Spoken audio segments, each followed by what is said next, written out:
So give me a good bones booth moment this season, like a really good moment that you shot between those two characters. Good juicy moment you want? It doesn't have to it doesn't have to be juicy necessarily, but a nice moment. Oh, okay. I forgot how to do my own plumbing in my house, so I realized that I have to get a book on how to plumb for dummies.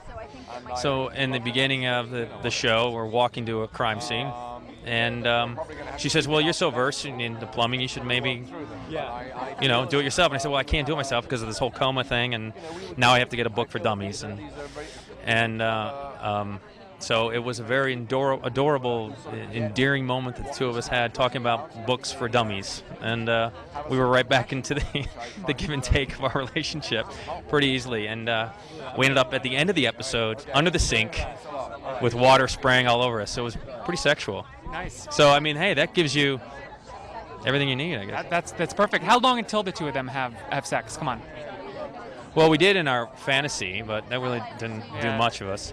Well, we have sex in our minds every episode. You guys just don't physically see it. So what's really going on between the two characters? The chemistry is so hot. What you guys could only imagine what we are really thinking when we're working.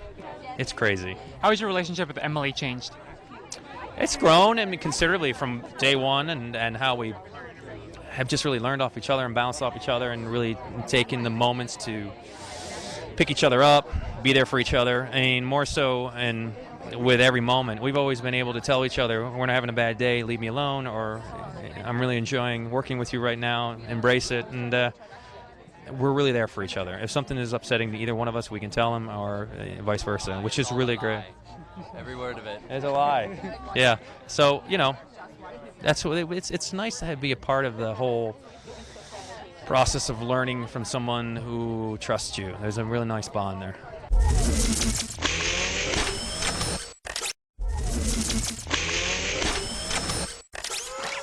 But give me a scene that you have shot in the past week that has been memorable for you. Oh, a scene that we shot in the past week.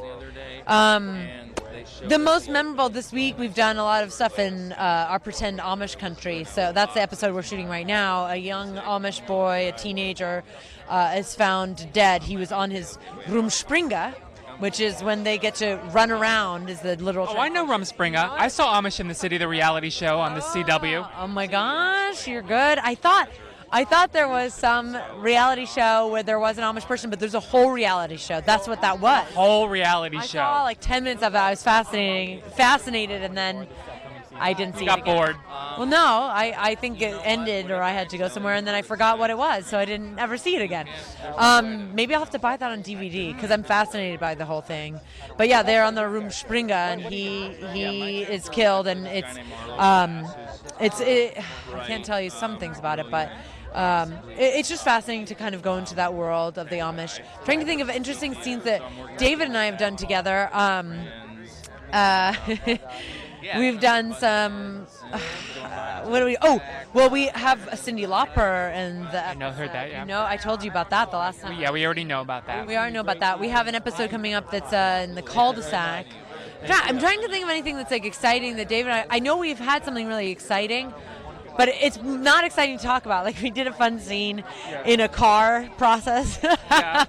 But he's like stuck in the what are those cars called? Gremlin? Is that what that's called? An old car? Oh yeah, I guess. Yeah. And he's stuck in the middle, in the back seat, and he can't move, and I don't know. That was fun for me. All right. That was fun. That sounds fun. It's not that fun to talk about. That's why. It sounds like it's fun to see. Yeah, it will be hopefully fun to see. Yeah.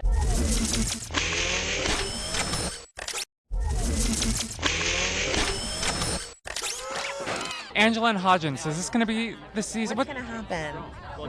They're going to eventually come back together. Hard has said as much. Really? Eventually. Well, you know more than I do. I have to start asking you. I mean, I don't know. I was with a girl last season, so that's who knows over, what? right? I think it is over. I think it is over. You're good. I think it is over. Yeah, I don't know for sure, but I think it is over. Just a phase. I mean, I think she sort of does wherever the wind takes her, But they've had me sleeping with so many different kinds of people that whoever knows, But the Hodgins thing, anything hinting early in the season that you're kind of inching back there? No. Not yet. There's always flirting between the two of them, but not just yet. It's more about Cyndi Lauper being my psychic, which is kind of crazy and fun. I love Cyndi Lauper. You do? For real? Really, I'm going to see her next week. Is she performing? She's performing in Englewood, New Jersey. Oh my god. Intimate small concert. I got the second row. Oh my god, you're a fan. I'm a real fan. She's a doll. She was lovely. She's a good actress too. And I hear she might be back. Yes. Yeah. Well, she has more things to predict. Right. You know? Hopefully that these two will be back together. I'm sure. I don't know. Who knows? I hope so.